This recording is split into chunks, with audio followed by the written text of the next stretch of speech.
on the topic building emotional intelligence in your organization from senior leaders to frontline employees. And for this, I would like to invite on stage Mr. Kanishka Sinha, who is the Managing Partner, Trainer and Executive Coach at Stillwater Consulting.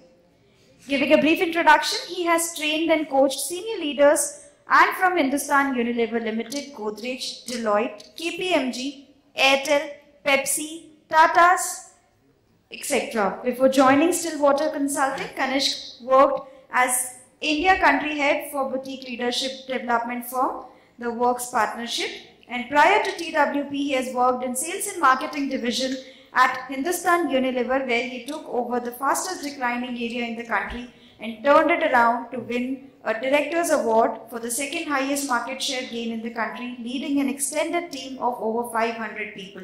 With this, please welcome Mr. Kanishka with a huge round of applause. Thank you very much. It's actually interesting seeing my slides spread out across such a wide screen. It's like what's happened to my stomach during the pandemic. So we weren't expecting our slides to be like that wide, right? So first of all, let me say I'm so excited to be here. Really listening to all of you has given me a lot of hope and optimism because we kind of went into the pandemic kicking and screaming. We used to do all our work in-person workshops. You know, a lot of the work we do is self-awareness work. So people get together, they talk about their past, their history, their relationships, you know, their insecurities, etc. It's a very touching sort of workshop. It's a lab sort of situation. And when February came, the lockdowns came, we basically, all our business for the year got cancelled. And we said, okay, you know, we need to do something digital, otherwise we don't know when we're going to get back into this. And we started creating virtual programs, but I think one of the things that we did was we decided, let's just do virtual programs as a stopgap, okay, until we can go back into person. Let's try and rethink this and see, is there any way we can make the virtual programs even better than our physical programs? So that was our goal. And I felt like we achieved that, and I was really excited. You know, we had a great pandemic in terms of revenue, in terms of sales, in terms of impact. And then what started happening was, you know, when the lockdown came back, a lot of people said, okay, you know, let's do in-person again. Can you come back and do the workshops? And I really felt we were going backwards because they were like, no, you know, virtual, it won't work, etc. And these were people we hadn't worked with before.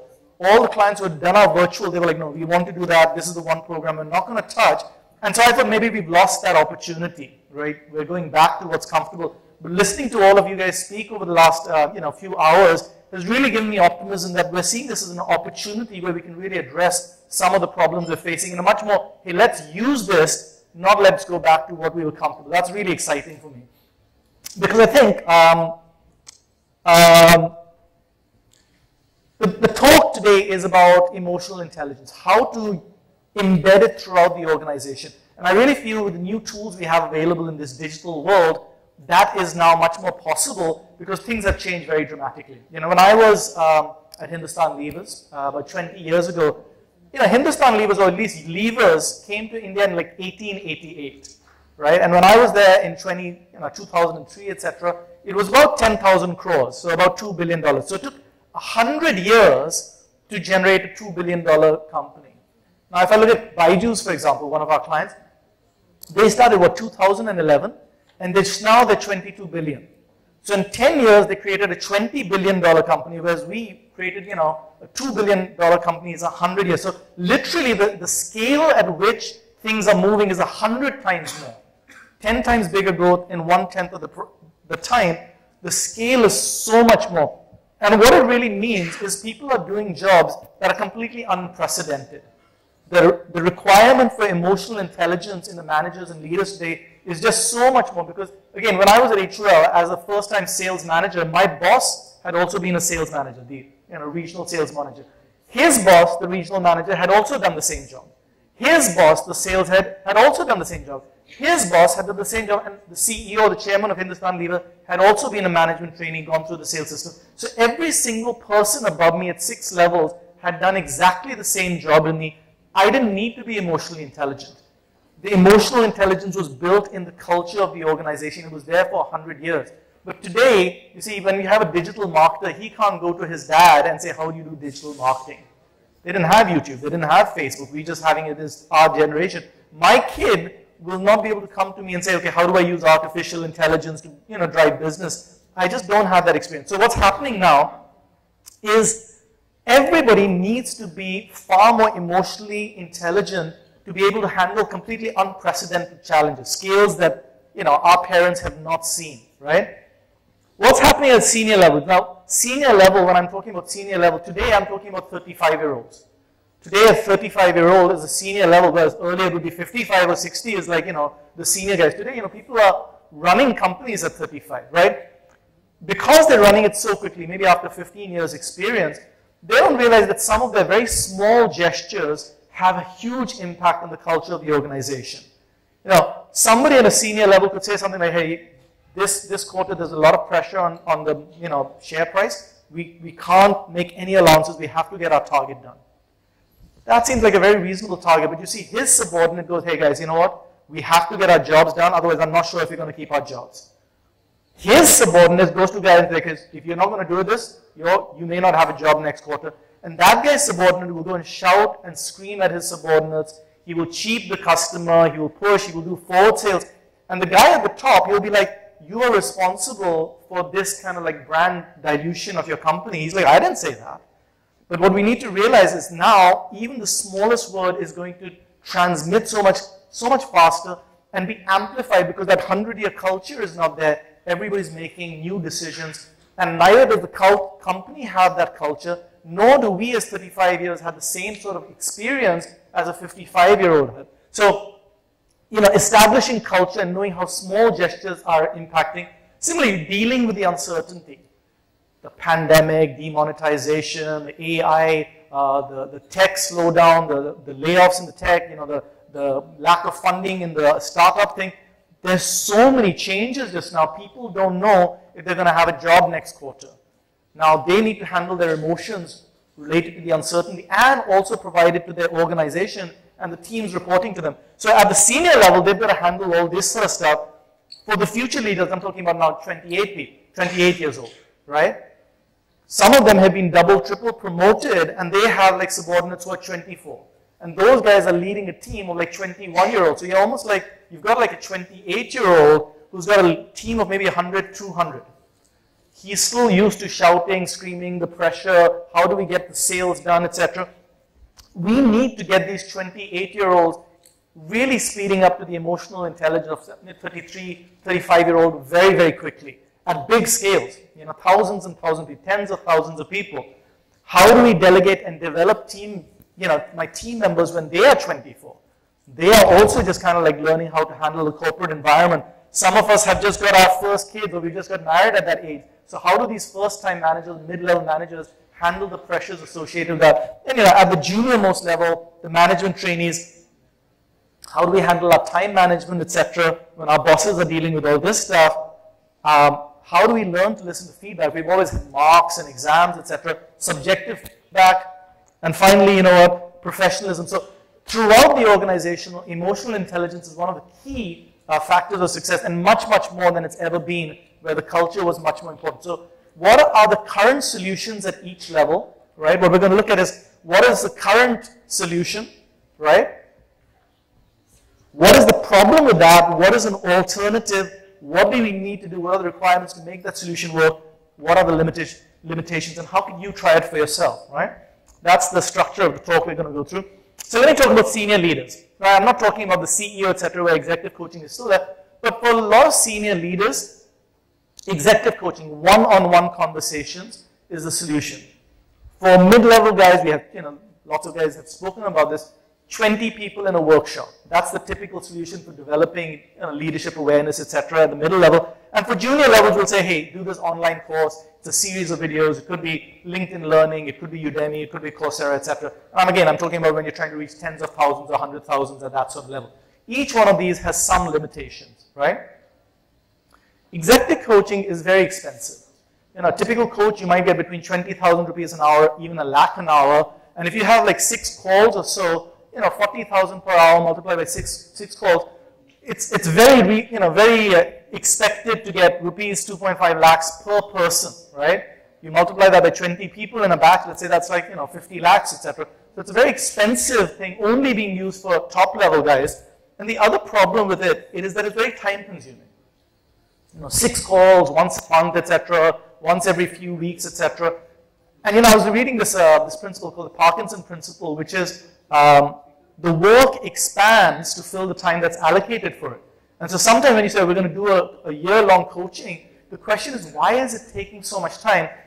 One of the shocks we had, because I used to do a lot of executive coaching. Earlier when I started, it was like almost 12 hours of executive coaching for senior level people. We had a big shock. One of my weirdest learnings is there was a client that came to us and said, we don't have the budget for so many hours. Can we do a shorter version, like group coaching? Have 5 people in a room, each person shares for 10 minutes, you meet them 3 times, once a month, once a month, once a month. Can we do that to make it affordable? And we did it, and I found the implementation of those guys with like 10 to 15 minutes coaching was more than people who had 12 hours. The most impactful coaching that I've seen is when we used to be professors at ISB. I used to teach there for a decade, business communication ethics. I used to have 10-minute conversations with students. Say, anybody wants to come to my room, I'll chat with you. And in 10 minutes, I would say, tell me what's on your mind. Let me share what I think. And they would share straight to the point. They would listen to my input, and they said, thanks a lot, Prof. I'll go do that. And they would then go and do it. So why was it that 10 minutes of coaching, or let's say even 45 minutes of coaching, for the group coaching over 3 months, is more effective in many cases than 12 hours coaching over a year? It's because I felt like there was much more ownership. It wasn't like, hey, let me explain to you why there's a problem. We'll speak for an hour. I'll talk about my childhood. I'll talk about why my personality is like this, etc. If you're going to spend an hour talking about it, people are going to talk about all the things that are preventing them, right? If you give it a year, that's how long they're going to say it's going to take me. But when people had that ownership and trust, they were willing to kind of say, I will do it. And in our coaching, we only used to ask questions like, what did you say you would do? What have you done? What have you learned? What are you going to do now?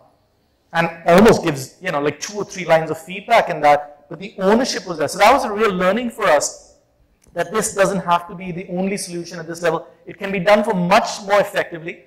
So instead of 2.5 lakhs per person, it can be done at 50,000. Instead of taking 6 to 12 months, it can take 1 to 3 months. So a lot faster solution when we start applying some of the solutions that I'm going to speak about. For future leaders, what is the problem? With 20 people in a workshop, well, there's no sustainability, right? You can't teach something like communication skills in 2 days. You can't teach critical thinking in 2 days. You can do, we've talked about the forgetting thing, but how do you teach somebody to think or have relationships in 2 days? Influencing skills. People learn this over 20 years, right? And so the danger is we say certain things and people will say, they will have a small amount of motivation. They'll say, what I've learned is where there's a will, there's a way. Or be your authentic self. So at the end of 2 days, you get people who are inspired, but there's this great saying, which is we don't rise to the level of our goals, we fall to our level of our systems and training. So there's no sustainability. We're spending a lot of money on workshops that will have people move for a bit and then go back to whatever the organization constraints is. Also, it's low impact because you see, it's just subjects that you cannot train in that amount of time. You can't train how to think critically in this time. It's got to be an ongoing process. It's like you couldn't take a batsman and say, I will teach you batting in 3 hours. Let's have a half-day session. I'll teach you batting. You need to practice every single day if you're going to be a good batsman. It's not a one-time thing. And similarly, communication, thinking, relationships, these aren't things you can teach in a half-day session. So that's the problem with this workshop thing. And for the online courses, there's a very low level of completion. Maybe these LinkedIn, Coursera, Udemy, only 2% of people actually go through and complete. But also, intellectually understanding something is only the first step. There are a lot of things that we intellectually understand. We should eat healthy, we should exercise every day, we shouldn't lose our temper, we should delegate our work, we should prepare in advance for exams. We know this intellectually. So the online learning journey will give you the content which people feel like they already know, but they won't necessarily act on it, and so they get bored because like, yeah, I know this. They won't necessarily know, well, I'm not doing it, or how do I sustain this, etc. So there are some limitations with the existing processes. And when we started designing virtual solutions in the pandemic, because we had to, what we suddenly started finding was after the initial experiments, which were quite often disasters, people were creating much, much more sustainability. They weren't saying things like, oh, you know what, where there's a will, there's a way. They were like, hey, you know what, in the second session, I really thought about what you said. I went and spoke to my boss. I told him I wasn't happy, etc. And first he dismissed me. The 4th week he came back. We had a conversation. I realigned my work. I'm really excited that what I've learned about this, if you go and have a conversation but you're respectful, you can get the outcomes even with senior leaders. And this is not from a place of, hey, this is a good idea, this is something I want to do. This is from a place of, I have done it, I have seen it work, I believe in it, and I will continue to do this. So the sustainability was much more, and the online space allows you to do this because you can do, okay, half a day session, go practice it, we'll see you next week. Do a half a day session, let's do the theory, go practice it, we'll see you next week. So when you do it over a period of a month or 2 months, practicing these things that you're learning, there's much more sustainability, and that's hard to do, bringing people back in for an in-person program. So there are a lot of advantages to the virtual space that you just can't replicate actually in terms of the advantages of learning from a physical session, right? So what are some of the solutions that we came up with, right, through our experimentation? Really, our kind of final flagship program design is 5 half-day sessions once a week, and each one is preceded by about an hour of pre-work, right? And I'll explain the logic for this, why it works, what is required to make it work. But one of the concepts that I want to talk about is what we call the flipped classroom. So in the academic world, there's a new concept called the flipped classroom, where the old system was, you know, you go to the classroom, the lecturer will lecture for like 2 hours, you will write down notes, then you go homework and you do the homework by yourself, right? And today we say, well, that's a crazy way of doing it because a lecturer speaking is not adding value. It's just a download, right? And you can watch that on video. So why don't you watch the lecture before you come to the class and do the homework in class? Because the homework is when you're grappling and trying to understand this. That's when you need somebody to talk to you. That's when you need somebody to answer your doubts. So they flipped it. Have the lecture first and do the homework in the class, not do the homework first and then to the class. And so how we've kind of implemented that in our design is we say you watch our lectures before you come in for the class, right? Watch the theory. Do that in the pre-work. So we'll have a series of videos, short videos, 5-8 minutes, which is theory. And it's got to be stuff that they haven't heard before. You can't say ownership is important, this is important, you should keep your word, etc. It's got to be surprising. It's got to be something that challenges them. And then we test it. So we'll have the video, then you have a quantitative test. People study you for exams. And when you say, hey, you will be marked and you will get a score at the end of this program on what your score is, then people listen to this, they try to understand it, they're tricky questions, they try to understand that. Instead of a workshop where you just lecture and people are la la la la la, right? So it's no kind of boring download, it's here's the video, understand the theory, answer the quantitative questions, you will be scored, and we know which of the students or which of the participants is learning, which one is struggling. So we can address that. The second thing is after that have some reflection questions. So in the first exercise on clarity, we might say, what do you want in life? What's holding you back? What are the choices you're making that are not working? Why are you making those choices? Right? What would be different beliefs that would set you free? So we have the reflection questions before you come in for the live session. Think about it, right? That allows us to read all the participants' answers on all these questions before we come to the workshop. Normally, before the pandemic, what would be there is like the workshop is there, and whoever's asking the question, I know what's on their mind, but I don't know what's on everybody else's mind. Now what's happening is I know what's in every single person's mind. I've done the homework, I've read all their answers, I've seen their challenges, I know their strengths, I know their weaknesses, I can see their 360, etc. So I know what questions to ask them. I know what they're struggling in. I know how we can personalize that. So in a way, you can get the same kind of individualization in these workshops, even with 20 people that you would have with a one-on-one coach, because I've been through all your answers, or we've been through all your answers, right? So in the live session, so that's the pre-work, right? We have the data and stuff. We go in to the workshop or the live virtual session, and then we have experiential exercises. We'll give feedback. We'll talk about it. Let's act out the situation. Let's do the role play. Tell me what you're trying to achieve. So it's a series of one-on-one coaching conversations. There's no lecturing, no download, and it's very challenging. So when you're working with senior leaders, you can't tell them things that they already know, right? Instead of saying, oh, it's important to keep your commitments, we'll say, hey, you said you would be on time for this session. You promised you would be on time, and you're late. Where is this happening in your life where you're committing and you're breaking your commitments? And that'll be in front of a group of people, you know, and we'll have that discussion about where am I breaking commitments in life right now. We're not going to have, you know, a lecture on commitments. We're talking about why did you break this commitment? Did you notice that you interrupted this person just now when they were speaking? Where are you doing that? What is the belief system that's driving that? So it's very experiential, and that we can do in the virtual setting because they've done the theory, right? That can bring this now, instead of 2.5 lakhs per person, it brings it down to 40,000 per person. instead of 9 months, how many minutes do I have? 2 minutes. Instead of 9 months, we can do it in 1 month, right? Let me go a lot faster because there's a lot to cover, right?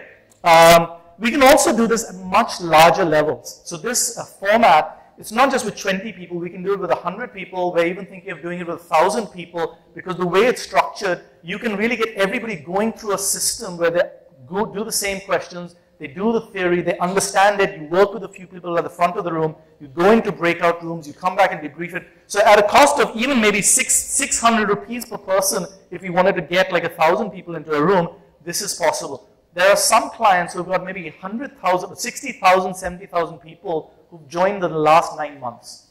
So how do you create a culture when people have been there for 15 years and now you've got 50,000 people who've joined in the 9 months? Well, this is one way you can really scale up developing emotional intelligence, and each level can support the level below. So these guys can support these guys after the program, these guys can support these guys, right? Requirements, it does require senior leadership buy-in. So I'm not going to go through all the stuff, right? But what I am going to say is you need to put twice the amount of effort to make one of these programs work compared to a normal in-person program. In-person program, you can just send them to the trainer, and somebody might be on their phone, they might step out, etc. But we've got a captive audience for 2 days. We just need to get them back in the room and be engaging, right? We can get them, and so all the L&D people need to do is give them to the trainer, and if they're good enough, we'll engage them. In a program that's over 5 weeks or 3 months, etc., we need to get them out of their life. And if they haven't been exercising, they haven't been looking after their kids, they haven't been taking care of, a lot of their stuff, it's because they're so busy. It really needs L&D, senior management, the entire organization to be in partnership. We share the data, who's coming, who's not. It requires twice the amount of effort, but it just has so much more sustainability, right? The limitations, let me talk you through where it doesn't work in our experience. It's just where it's impossible to get the time of senior managers. They say we can get them for 2 days, we can't get them this much time so many times. So that's going to be hard. It's going to be hard when there's a low level of trust in senior leadership. If there are people who are going to be losing their jobs, if they're looking for scapegoats, if people don't trust each other, there are problems about partnership sharing, it's going to be hard for them to open up in that sort of situation. Some places within a management trainees, the objective is to build bonding. And I still remember my management trainee, we went out in the evening, we went dancing, we sang songs with guitar. The purpose is to create bonding, not on learning and long-term development. Then an in-person program is better, because in virtual program, it's very hard to get that laughter. It's like hard to go out on the coffee break and chat, etc. So some places, the virtual is better. And of course, when the technology or there's very poor IT infrastructure, people just don't know how to use, video cons. They're coming from small towns. They don't have that sort of reception at the lower levels. So there are some limitations. What I am going to say is, please feel free to try it. So if you're on the client side and you would like to try it for yourself, a lot of CEOs and senior level people have been through our programs, people you would have known are, attend it. If you can spare 5 weekends, 5 half days, right, on the weekend, 5 Saturdays, join us, do the program, come in for the full program. We'd love to have you as a participant. There are some brochures on your tables which will also have the QR code. I have normally we have 15 to 20 people in one of these workshops. I just don't know how many people are going to sign. So if a lot of people sign up, I might say, hey, can we do this date, etc. So just a caveat on that. But please experience it, because it's something that on paper, sometimes it doesn't make sense. Who's going to attend a 3.5 virtual session? How many people are really going to do 1 hour of pre-work for 5 weeks, etc.? But people do it. When we push them a little bit, they do it, they get a huge value. And to summarize, my final words is my experience, if I had to communicate what I think people get from this design, is they get about 3 years of emotional intelligence in about 3 months, right? So somebody who's 28, if you want them to have the experience of a 31-year-old in terms of maturity, this program, I think, gives them that. I know it's a weird claim and there's no way I can back it, but my subjective assessment of coaching a lot of people and working with people, this is what I feel is possible. So thank you very much, and I will stop here. I hope I'm just on time there. Thank you very much.